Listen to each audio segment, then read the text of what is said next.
Now that you've had some introductory experience making some simple subs in VBA and you've been exposed to creating user-defined functions, I wanted to delve deeper into the object hierarchy structure in VBA. We're going to talk about properties and methods and events in this screencast. So just kind of want to show you an example of object hierarchy in VBA. It starts with the application, which is Excel, and Excel has a bunch of objects associated with it. For example, you can have an add-in like the solver add-in or the the data analysis tool pack, or maybe you can make your own add-in.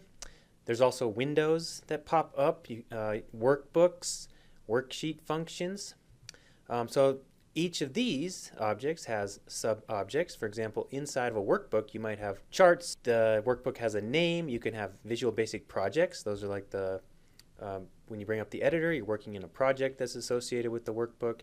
The workbook can have windows. The workbook obviously has worksheets. And if we zoom in on the worksheet object, it's got sub-objects. So it's got a comment. There are hyperlinks. You can have names to a worksheet. Obviously, it has to be named. The page setup. And one of the most common is the range object. So we're going to talk a lot about the range object. You can also have object collections like workbooks. Instead of just workbook, you can have with an S there that corresponds to all currently open workbook objects. You can have charts. You can have a collection of all the worksheets. So for example, to referring to a worksheet called main, that's how you would refer to the main worksheet. Maybe you have a chart that's named XY. That's how you can refer to that of the collection charts. The complete object references really include everything from the application down to the specific thing that you're referring to. So for example, application.workbooks, the Excel application, you're talking about project 6 in the workbooks. Of project 6, you're referring to the main worksheet, and then range B16 on the main worksheet. A lot of times the application can be dropped. If you've only got one project open, you can drop the workbook name and you can just use worksheets.main. If you only have one worksheet you're working with, you can drop that and just refer to range. But if maybe your workbook has multiple worksheets, and if that's the case, you need to make sure that you're properly activating the different worksheets as you go back and forth between them. So in that case, you'd use worksheets.range to refer to those. So let's talk about properties, methods, and events. Properties are attributes of objects. Methods are actions to be taken on objects, and events are happenings that objects respond to. So just some simple examples, and in a subsequent screencast, I'm going to show you some more examples of these. An example of a property would be range A1, so that's cell A1, width. So that's the width of cell A1. A method, it's an action that's taken on an object. So range B2.clear is clearing everything in range B2.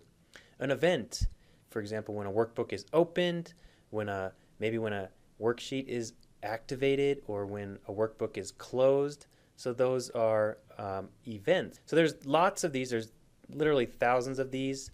And I wanted to kind of show you how you can find more information about these. If you're more interested, you can go into the editor, and let me start with this closed because this is sort of the initial view that you might have. You go up here to this object browser, or you can click F2. So this sort of brings up all the different associations between the different objects and properties, methods, and so on. So for example, let's look at range. So range is one of the most common ones. So you can click on range here, and then this tells you all of the different things that apply to range. For example, there's a activate here, and you have this little symbol here which denotes that it's a method. You can also have a range address, so that's a property. So this icon is for properties. You can clear, that's a method. You can copy, that's a method.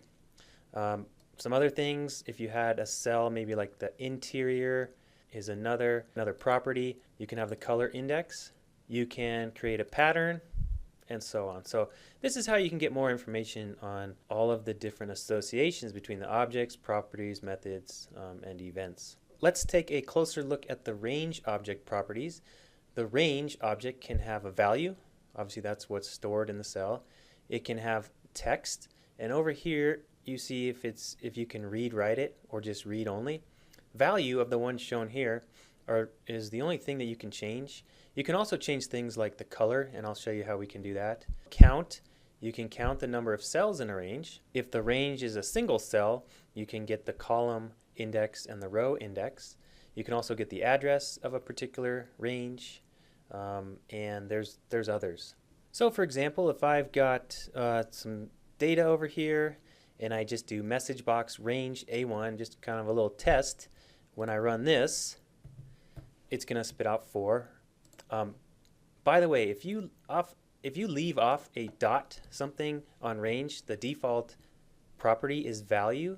So you could, if you want to, just type in value, or you can just leave it off, because value is the most common by far of all the properties of range. If you wanted to maybe look at the color, so maybe we go over here and we make this orange, and I wanted to, I can type in interior.color index, and we're going to message box that when I run this. So orange has a color index of 44. Color index is something that you can write to. I can swap this around to write to that property, so the color index. I could say it's equal to 50, and when I run this, it's going to change that to a green, which corresponds to the color index of 50. And in subsequent screencasts and through just different examples in this course, you're gonna get experience using a lot of these other properties. Select, so you can select the cells in a range of cells. You can copy and paste, so if you did range c1.copy, this second position here is where you're going to paste it. You can also erase using .clear, and you can delete. So you can delete, and that shifts other cells into place. Let me just show you a couple examples here. This first one, selection.clear, is a method on our selection. So this is our selection. When I run this using F5, it's going to clear the selection, so that's a method. And maybe for this second one, this is also a method. We're going to copy, so we have range A1 to A4.copy. Then this second position here is where we're going to paste it. So I don't need to start with the selection because the object is the range. And when I run this, it's just going to copy that and paste it over there. So this is sort of just an introduction to objects, properties, methods, and events.